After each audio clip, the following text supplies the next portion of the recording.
नमस्कार, आप live cities देख रहे हैं। मैं हूं गरिमा भारती और मेरे साथ सीनियर जर्नलिस्ट ज्ञानेश्वर मौजूद है।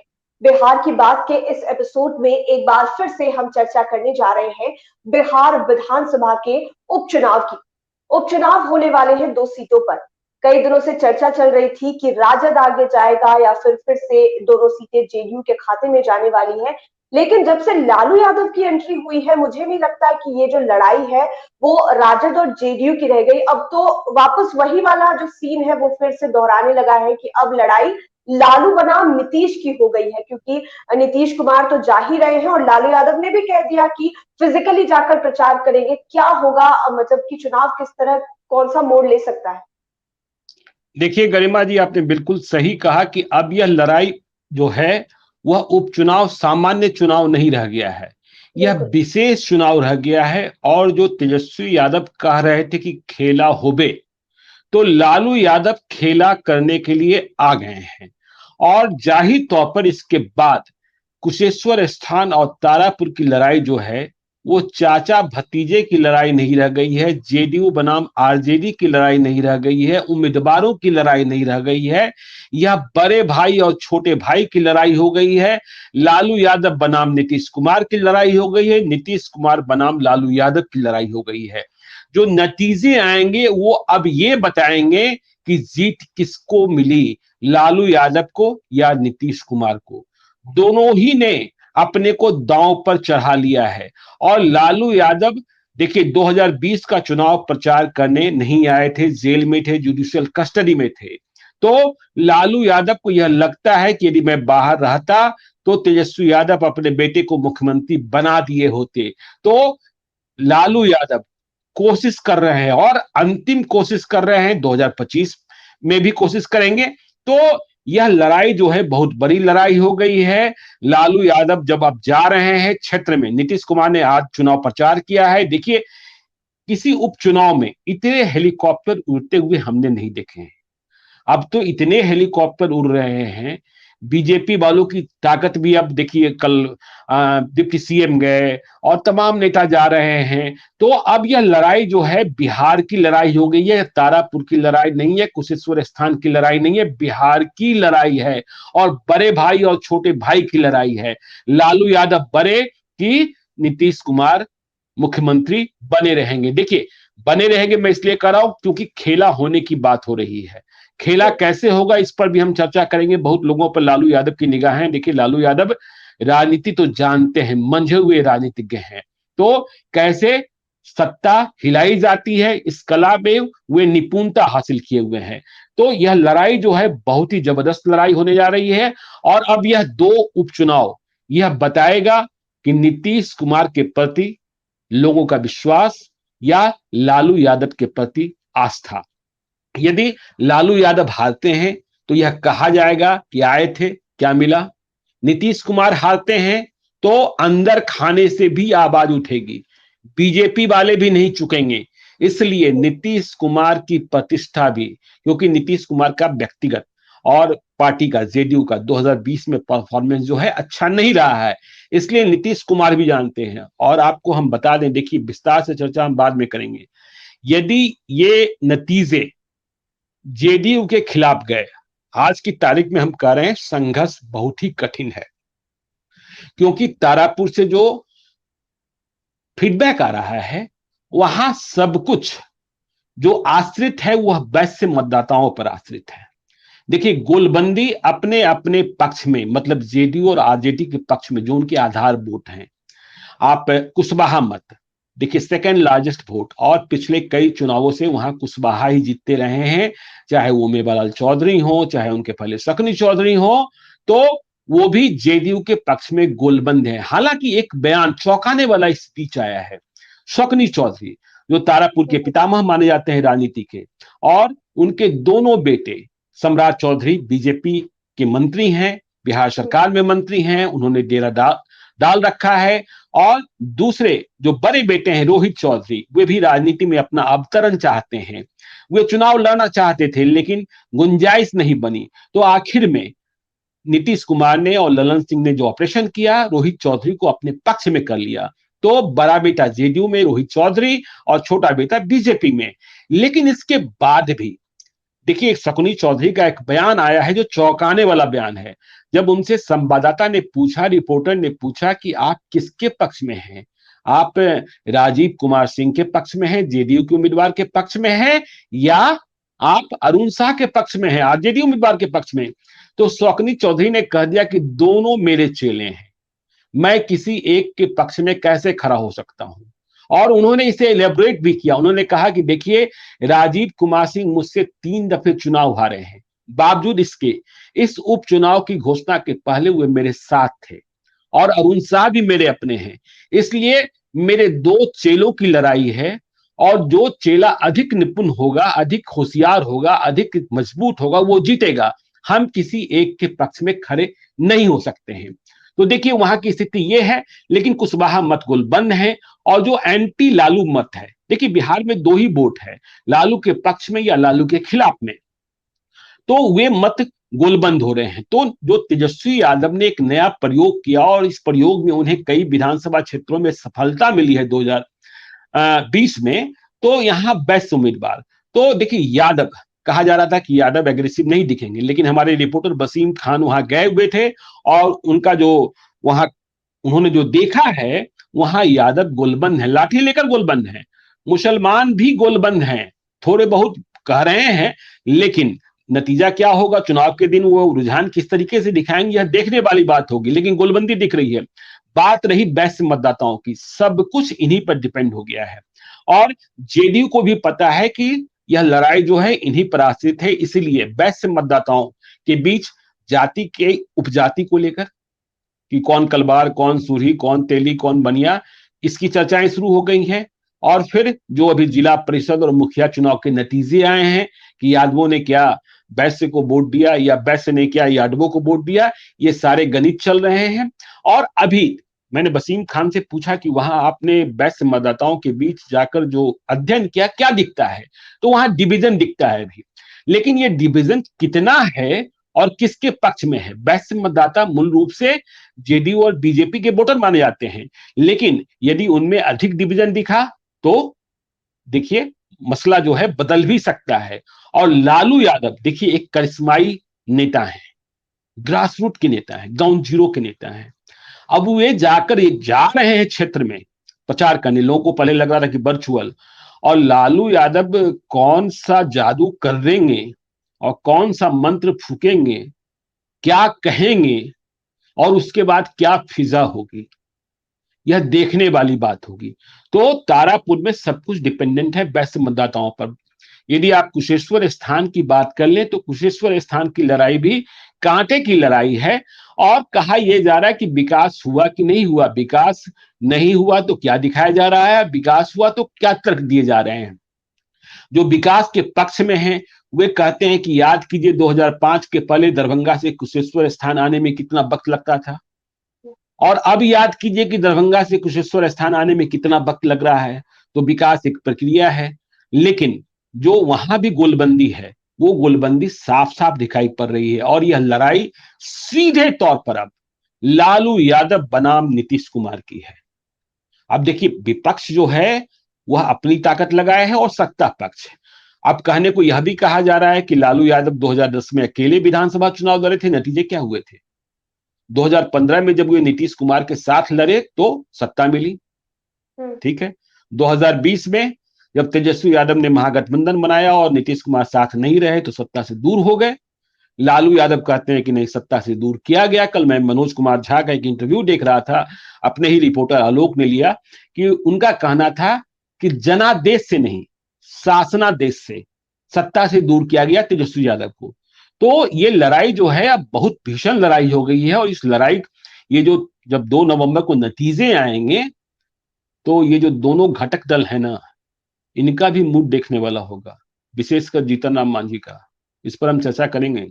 जीतन राम मांझी के मन के भीतर बहुत कुछ दिखाई पड़ रहा है, वे लगातार बोल भी रहे हैं। कभी उन्हें भगवान राम काल्पनिक लगते हैं, और कभी वे कश्मीर मांगते हैं कि मुझे दे दीजिए, मैं दिखा देता हूं। तो ये सारी बातें जो हैं, इस पर गौर करना होगा। गरिमा जी, इस पर ध्यान रखिएगा, लगातार ध्यान रखिएगा। तो लालू यादव की जब हम बात करते हैं तो बीते कई दिनों से जब उनके आने की चर्चा चल रही थी, तो एक तरफ से स्पष्ट ही था कि लालू यादव नहीं आ पाएंगे क्योंकि हेल्थ एक बहुत बड़ा फैक्टर था। लेकिन लालू हम्म। यादव ने अचानक आके सबको शॉक कर दिया। और कल जो नजारा एयरपोर्ट पर उनके घर के बाहर जो देखने को मिला वो तो बिल्कुल अलग बात है। अब लोग ये भी सोच सकते हैं कि ज्यादा भीड़ भाड़ में पहले की तरह लालू यादव एक्टिव ना हो पाए।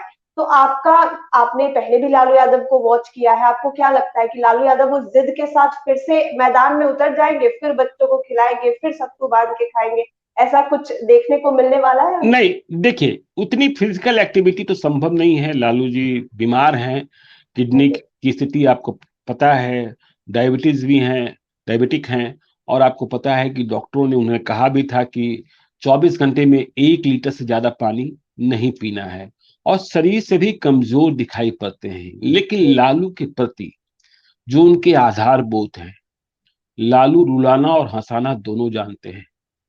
वे जाएंगे और क्या कह देंगे जिसके कारण संवेदना जग जाएगी, यह कहना बहुत ही मुश्किल है। इसलिए लालू यादव की पहली सभा होने दीजिए। जो उनका बॉडी लैंग्वेज होगा और जिस तरीके से वे हाथ जोड़कर भी अपने प्रति सहानुभूति और समर्थन लेना जानते हैं, तो इसलिए लालू यादव की सभा पर नजर रखनी होगी।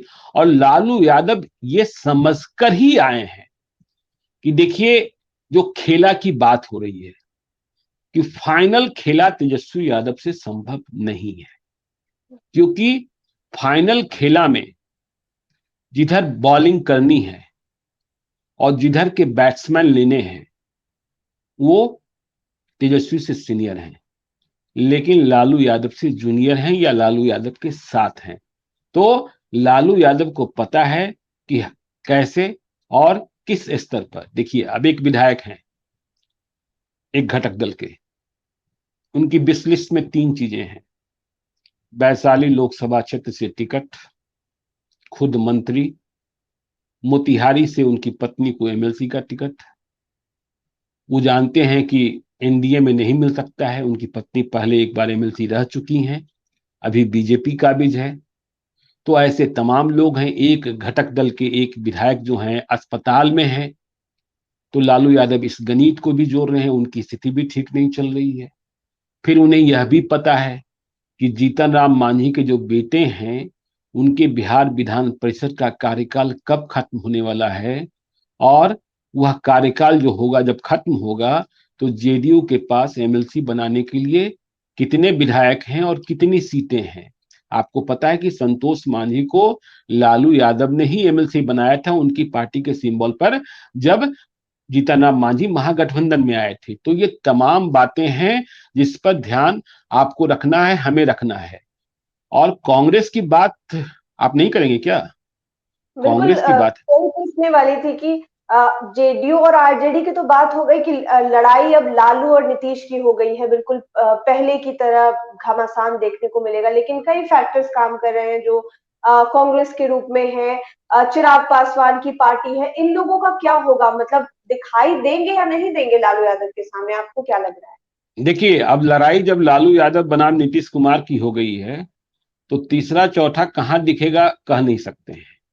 हम्म। अब जब नीतीश कुमार पहुंच गए और लालू यादव पहुंच रहे हैं, तो स्पष्ट तौर पर मानिए कि ये जो बाकी दो हैं जिनका नाम आप ले रहे हैं, वो और पीछे होते चले जाएंगे। वोटों का जो ध्रुवीकरण है वह और मजबूत होता जाएगा। हमने कल ही देखा तारापुर से जो पब्लिक ओपिनियन था, हमारे रिपोर्टर वसीम खान ने और राजेश ने कन्हैया कुमार की एक सभा के तुरंत बाद जो उस सभा में मौजूद थे उनसे बातचीत की थी। तो लोगों का कहना था कि देखिए, वो कन्हैया कुमार को सुनने जरूर आ गए हैं, लेकिन वे वोट कांग्रेस को नहीं देने जा रहे हैं। ठीक है ना? तो वोट किसको देंगे? तो वोट उन्होंने तय कर रखा है। देखिए, मैंने कहा ना कि बिहार में 2 ही प्रकार का वोट है अभी, प्रो लालू, अगेंस्ट लालू।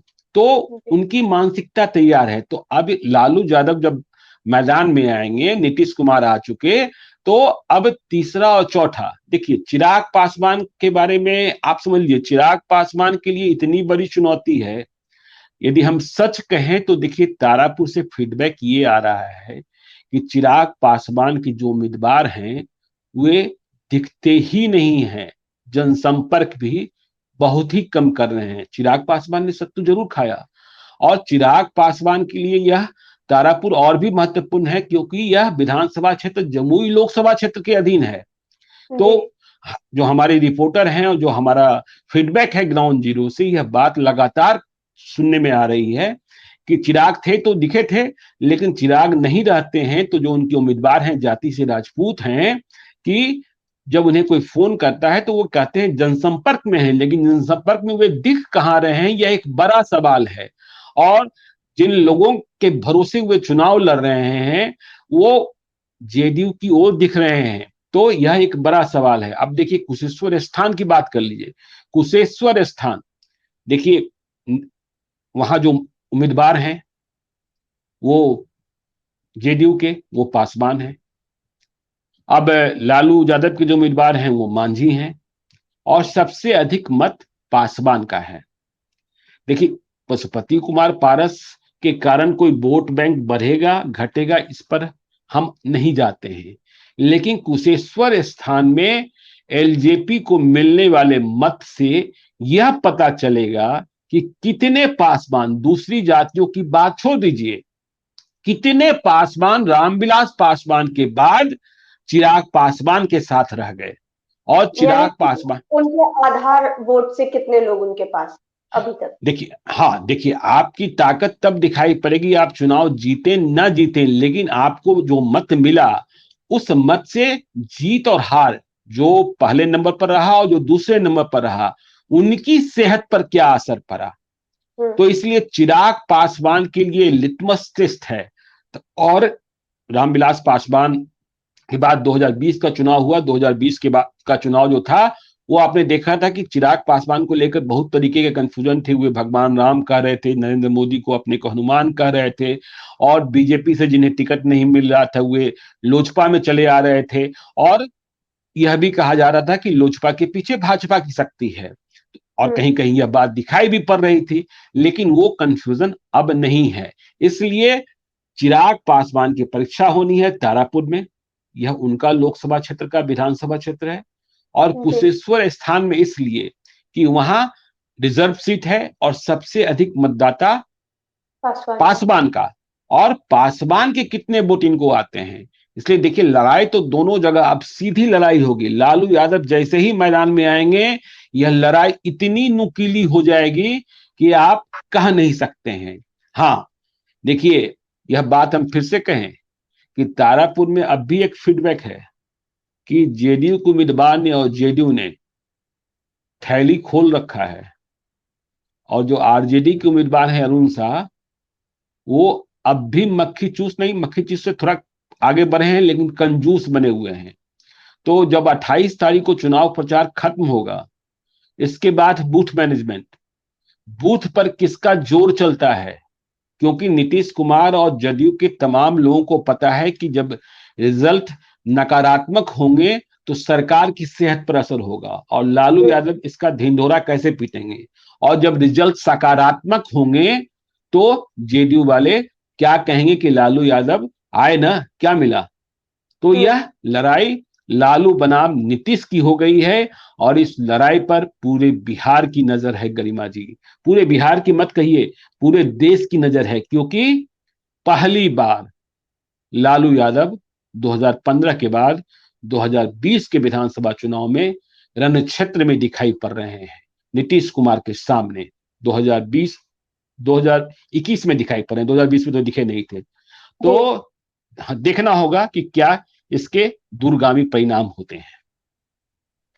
तो बिल्कुल आपने सही कहा कि अब जो लड़ाई है वो लालू यादव और नीतीश कुमार के बीच की लड़ाई हो गई है। जब दोनों ही धुरंधर नेता प्रचार करेंगे, अगर एक साथ कभी आमने सामने आगे पीछे रैली हो गई तो ये भी देखना दिलचस्प होगा कि किसकी रैली में कितनी ज्यादा भीड़ लगी, कौन लालू यादव को देखने आया, कौन नीतीश कुमार को देखने आया, और इन सभी चीजों का जो प्रभाव है वो वोट्स पर कितना पड़ता है और रिजल्ट पर कितना पड़ता है। तमाम अपडेट्स के लिए हमारे साथ बने रहे। बिहार की बात के इस एपिसोड में फिलहाल इतना ही। हमारे चैनल को सब्सक्राइब करें, फेसबुक पेज को लाइक करें, साथ ही साथ हमें ट्विटर पर जरूर फॉलो करें। धन्यवाद। धन्यवाद।